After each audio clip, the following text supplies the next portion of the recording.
तो आप सब कैसे हो। आज क्लास 11th का ज्योग्राफी का चैप्टर नंबर 1 जिसका नाम है भारत की स्थिति, इसके जितने सारे इंपॉर्टेंट क्वेश्चन है सारे इंपॉर्टेंट क्वेश्चन को इस वीडियो में डिस्कस करेंगे। पहला जो इंपॉर्टेंट क्वेश्चन है बच्चों, कर्क रेखा कितने राज्यों से होकर गुजरती है। यहाँ लिख ले बच्चों, कर्क रेखा भारत के कितने राज्यों से होकर गुजरती है। यहाँ अंडरलाइन करें, भारत के बारे में पढ़ रहे थे, यहाँ पर जाएगा बच्चों भारत। कर्क रेखा भारत के कितने राज्यों से होकर गुजरती है, तो इसका आंसर हो जाएगा बच्चों 8 राज्यों से होकर क्या होती है, गुजरती है। आंसर क्या हो जाएगा, 8 राज्यों से होकर गुजरती है। अगर राज्यों का जो नाम है उसके लिए एक शॉर्टकट ट्रिक है, उसका शॉर्टकट ट्रिक ध्यान से समझे, मित्र पर गमछा झार। शॉर्टकट ट्रिक क्या है बच्चों, 8 राज्यों का नाम याद करने के लिए मित्र पर गमछा झार। मी से हो जाएगा बच्चों मिजोरम, त्र से हो जाएगा त्रिपुरा, प से हो जाएगा पश्चिम बंगाल, र से हो जाएगा राजस्थान, ग से हो जाएगा बच्चों गुजरात, म से हो जाएगा मध्य प्रदेश, छ से हो जाएगा छत्तीसगढ़, झार से हो जाएगा झारखंड। तो ध्यान रखना, कर्क रेखा 8 राज्यों से होकर गुजरती है। उस राज्य का नाम याद करने के लिए इसका शॉर्टकट तरीका बच्चों मित्र पर गमछा। मी का मतलब बताया है मिजोरम, त्र का मतलब त्रिपुरा, प का मतलब पश्चिम बंगाल, आर का मतलब राजस्थान, ग का मतलब गुजरात, म का मतलब मध्य प्रदेश, छ का मतलब छत्तीसगढ़ और झार का मतलब क्या, झारखंड। क्वेश्चन नंबर 2 में लिखिए बच्चों, कर्क रेखा भारत के कितने बराबर भागों में बांटती है। कर्क रेखा भारत को कितने बराबर भागों में बांटती है, तो इसका आंसर हो जाएगा बच्चों 2 भागों में क्या करती है, बांटती है। अगर क्वेश्चन आएगा पेपर में कि कर्क रेखा भारत को कितने बराबर भागों में बांटती है, तो इसका आंसर हो जाएगा बच्चों 2। तीसरा जो इंपॉर्टेंट क्वेश्चन है, क्षेत्रफल के आधार पर, अंडरलाइन करें बच्चों, क्षेत्रफल के आधार पर भारत का विश्व में कौन सा स्थान है। क्षेत्रफल के दृष्टि से देखेंगे तो भारत कितने नंबर पे आता है, तो इसका आंसर हो जाएगा बच्चों 7वें नंबर पे आता है। कितने नंबर पे आता है, 7वें नंबर पे आता है। तो अब पता करना कि भारत से ऊपर कौन कौन सा जो देश है जो क्षेत्रफल के दृष्टि से बड़ा है। सबसे दुनिया में सबसे पूछेगा कि क्षेत्रफल के दृष्टि से कौन सा देश सबसे बड़ा है, तो इसका आंसर हो जाएगा बच्चों रूस। रूस के बाद क्या है, कनाडा, कनाडा के बाद यूएसए, यूएसए के बाद चीन, चीन के बाद ब्राज़ील, ब्राज़ील के बाद ऑस्ट्रेलिया, ऑस्ट्रेलिया के 7वें नंबर पर क्या है, भारत है। पेपर में भी क्वेश्चन आ सकता है, क्षेत्रफल के दृष्टि से जो देश भारत से जो बड़े में है उसका नाम बताए। तो दुनिया में सबसे ज़्यादा क्षेत्रफल के दृष्टि से जो देश है उस देश का नाम है पहले रूस, रूस के बाद कनाडा है, कनाडा के बाद यूएसए है, यूएसए के बाद चीन है, फिर ब्राज़ील है, ब्राज़ील के बाद ऑस्ट्रेलिया, 7वें नंबर पर क्या बच्चों, भारत है। और फर्स्ट नंबर पर क्या है, रूस है, ध्यान रखना है। चौथा जो इंपॉर्टेंट क्वेश्चन लिया बच्चों, कौन सी देशांतर रेखा, अंडरलाइन करें, कौन सी देशांतर रेखा भारत को मानक रेखा माना जाता है। कौन सी देशांतर रेखा को भारत की मानक रेखा माना जाता है, तो इसका आंसर हो जाएगा बच्चों 82 डिग्री 30 मिनट। क्या पढ़ेंगे बच्चों, 82 डिग्री 30 मिनट पूर्वी देशांतर रेखा। इसको क्या पढ़ेंगे 82 डिग्री और इसको पढ़ेंगे बच्चों 30 मिनट। मिनट का साइन है, डिग्री का साइन है, पूर्वी देशांतर रेखा। नेक्स्ट जो इंपॉर्टेंट क्वेश्चन है बच्चों, भारत का कुल क्षेत्रफल कितना है, कितना उसका एरिया है भारत का कुल, तो इसका आंसर हो जाएगा बच्चों 32.8 वर्ग किलोमीटर है। कितना बच्चों, भारत का कुल क्षेत्रफल कितना है, तो इसका आंसर हो जाएगा 32.8 लाख वर्ग किलोमीटर। हाँ, ये भी क्वेश्चन क्या पेपर में बार बार रिपीट होता है, इसको इंपॉर्टेंट मार्क कर लें। क्वेश्चन नंबर 6 में लिखा हुआ बच्चों, भारत के किस राज्य में सूर्योदय सबसे पहले होता है। जो सूर्योदय होता है भारत में सबसे पहले किस राज्य में होता है बच्चों, तो इसका आंसर हो जाएगा अरुणाचल प्रदेश में। सबसे पहले कहाँ उगता है सूर्योदय, तो इसका आंसर हो जाएगा बच्चों अरुणाचल प्रदेश, क्योंकि भारत का क्या है, पूर्वी भाग है। नेक्स्ट जो इंपॉर्टेंट क्वेश्चन है, क्षेत्रफल के आधार पर भारत का सबसे बड़ा और छोटा राज्य कौन सा है। यहाँ अंडरलाइन करें बच्चों, किसके आधार पर बात किया जा रहा है, क्षेत्रफल के आधार पे। क्षेत्रफल में सबसे जो बड़ा राज्य है उसका नाम है बच्चों राजस्थान, और सबसे जो छोटा है उसका नाम है गोवा। तो पेपर में अगर क्वेश्चन आएगा कि क्षेत्रफल के आधार पे बताइए कि भारत में सबसे बड़ा राज्य कौन है, तो इसका आंसर हो जाएगा राजस्थान। अगर छोटा पूछेगा तो इसका आंसर हो जाएगा गोवा। और इसी में क्वेश्चन आ जाएगा बच्चों कि जनसंख्या के आधार पे बताइए कि भारत में सबसे ज़्यादा जो जनसंख्या किस राज्य का है, तो इसका आंसर हो जाएगा यूपी। और सबसे अगर छोटा पूछेगा कि भारत का कौन ऐसा राज्य है जिसमें जनसंख्या सबसे कम है, तो इसका आंसर हो जाएगा सिक्किम। ध्यान रखना है कि अगर क्षेत्रफल पूछेगा, क्षेत्रफल में सबसे बड़ा पूछेगा तो राजस्थान आंसर हो जाएगा, और सबसे छोटा पूछेगा तो गोवा हो जाएगा। और लेकिन इसी क्वेश्चन में जनसंख्या पूछेगा तो यहाँ पर हो जाएगा बच्चों यूपी, और सबसे कम जो हो जाएगा उसका नाम हो जाएगा सिक्किम। इसको भी लिख ले। नेक्स्ट जो क्वेश्चन बच्चों, जनसंख्या के आधार पे भारत का सबसे बड़ा और सबसे छोटा राज्य कौन सा। यहाँ क्वेश्चन लिखा हुआ बच्चों, जो बोल रहे थे जनसंख्या के आधार पे भारत का सबसे बड़ा राज्य और सबसे छोटा राज्य कौन सा है। तो सबसे बड़ा राज्य क्या बताए थे बच्चों, यूपी बताए थे, और सबसे जो छोटा राज्य है वो सिक्किम बताए थे। नेक्स्ट जो इंपॉर्टेंट क्वेश्चन है, किस पड़ोसी देश के साथ हमारी सबसे लंबी स्थलीय सीमा है। अंडरलाइन करें बच्चों, किस पड़ोसी देश के साथ हमारी सबसे क्या स्थलीय सीमा जुड़ा हुआ है। तो इसका आंसर हो जाएगा बच्चों बांग्लादेश। क्या हो जाएगा, बांग्लादेश। इसका शॉर्टकट तरीका बता रहे बच्चों, भारत का जो पड़ोसी देश है उसका बाउंड्री जो शेयर करता है उसके आधार पे क्या है इसका ट्रिक है। ट्रिक क्या है, बचपन में MBA किया। इसका ट्रिक ध्यान रखें बच्चों, बचपन में MBA किया।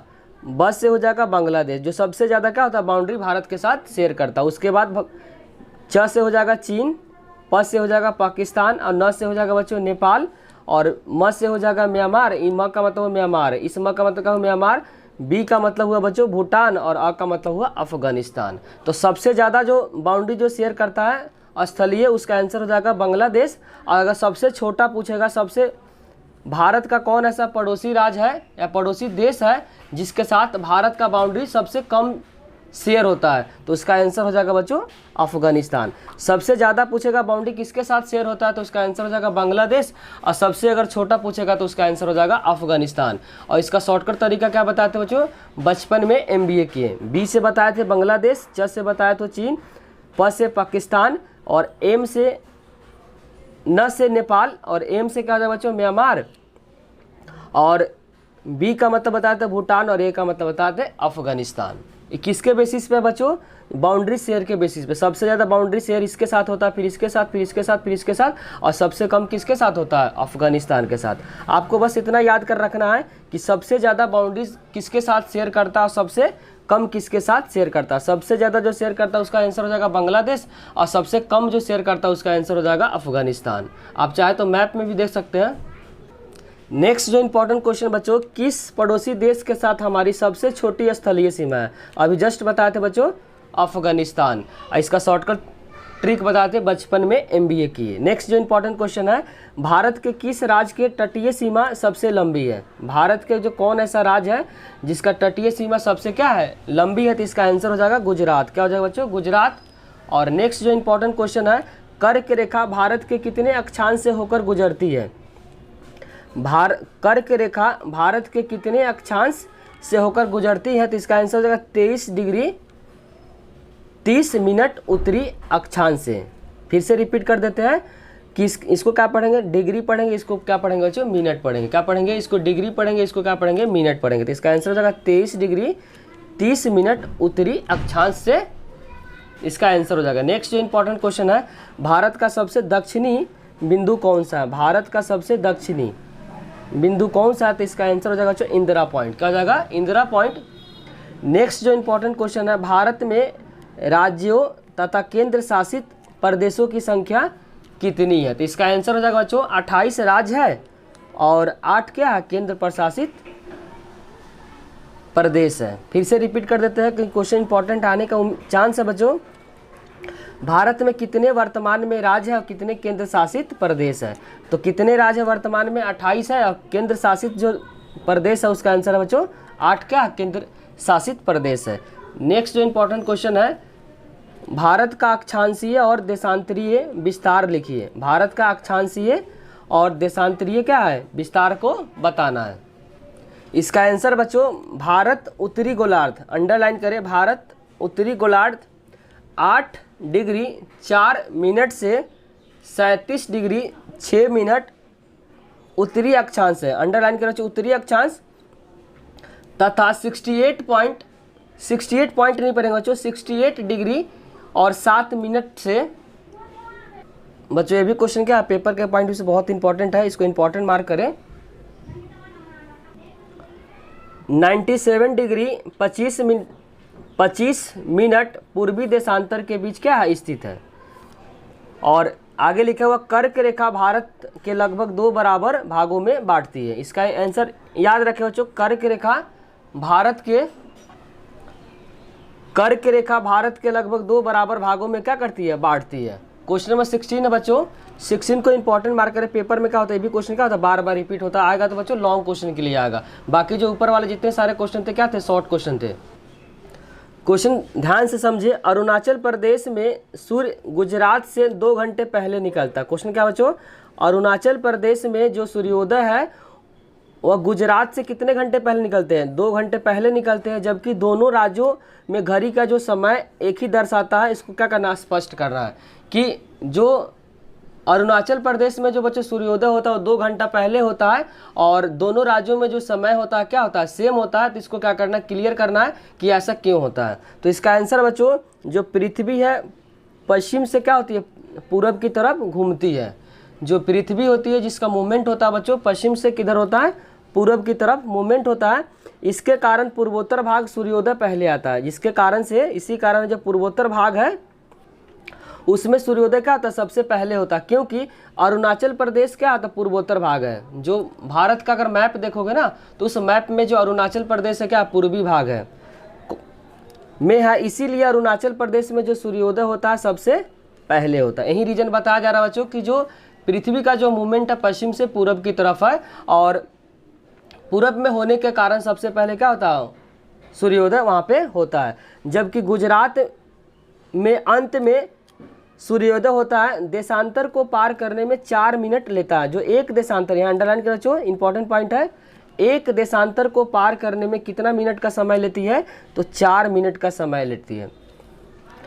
गुजरात तथा अरुणाचल प्रदेश के बीच 30 देशांतर का अंतर है। ध्यान रखें बच्चों, गुजरात जो है और अरुणाचल प्रदेश में कितने देशांतर का अंतर है, तो ध्यान का रखना 30 का, और एक में कितने का, 4 मिनट का। एक देशांतर में जो अंतर आ रहा है बच्चों, अरुणाचल प्रदेश और गुजरात में कितने का है, 4 मिनट का है। जबकि गुजरात और अरुणाचल प्रदेश के बीच जो देशांतर रेखा कितने का अंतर है, 30 का, और तो 30 को 4 से क्या करेंगे, मल्टीप्लाई करेंगे, क्योंकि एक देशांतर में 4 मिनट का डिफरेंस है।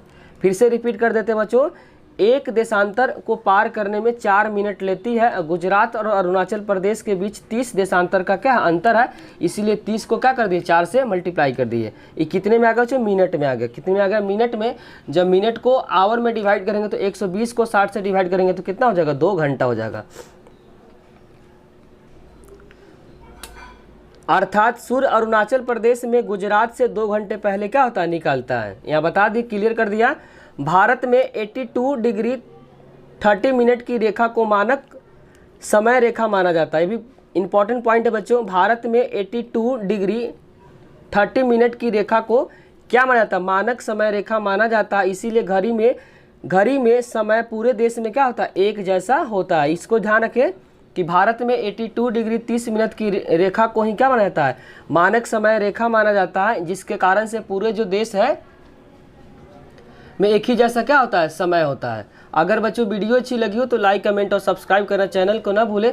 बच्चों जनरली इसमें जो क्वेश्चन आते हैं, शॉर्ट क्वेश्चन आते हैं, इसमें मैप से क्वेश्चन बहुत आते हैं, कि इसमें पड़ोसी देश या मैप से क्वेश्चन बहुत ज़्यादा आते हैं। इसमें लॉन्ग क्वेश्चन आने का चांस बहुत कम है। शॉर्ट क्वेश्चन आएंगे और साथ साथ क्या आ सकते हैं, मैप आ सकते हैं। अगर वीडियो अच्छी लगी हो तो लाइक कमेंट और सब्सक्राइब करना चैनल को ना भूलें। कोई भी डाउट हो तो कमेंट में उसे ज़रूर लिखें। Thank you.